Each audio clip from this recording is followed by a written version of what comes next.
ಕೆಲವೊಂದು ವ್ಯಕ್ತಿಗಳು ದರ್ಶನ್ ಅವ್ರು ಇಲ್ದೇ ಇದ್ದಾಗ ಅವ್ರ ಬಗ್ಗೆ ಹಾಗೆ ಅವ್ರ ಫ್ಯಾನ್ಸ್ ಬಗ್ಗೆ ವೇದಿಕೆ ಮೇಲೆ ಹೋಗೋದು, ನಿಂತ್ಕೊಂಡು ಮಾತಾಡೋದು, ಚಾನೆಲ್ ಮೀಡಿಯಲ್ಲಿ ಕೂತ್ಕೊಂಡು ಮಾತಾಡೋದು, ಹೊರ ಕೂತ್ಕೊಂಡು ಮಾತಾಡೋದು ಎಲ್ಲ ಮಾಡ್ತಿದ್ದಾರೆ.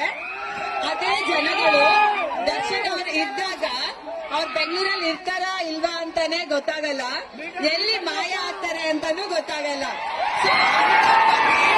ತಲೆ ಕೆಡ್ಸ್ಕೋಬಾರ್ದು.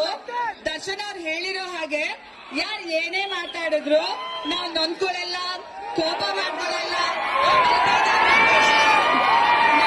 ಇಂಪಾರ್ಟೆಂಟ್ ನಿಮ್ಮ ಪ್ರೀತಿ ಹಾಗೂ ಬೆಂಬಲ ಮಾತ್ರ. ಸೊ ನೀವುಗಳು ಹಾಗೆ ಬೇಜಾರ್ ಮಾಡ್ಕೋಬೇಡಿ, ಕೋಪ ಮಾಡ್ಕೋಬೇಡಿ, ತಗೋಬೇಡಿ.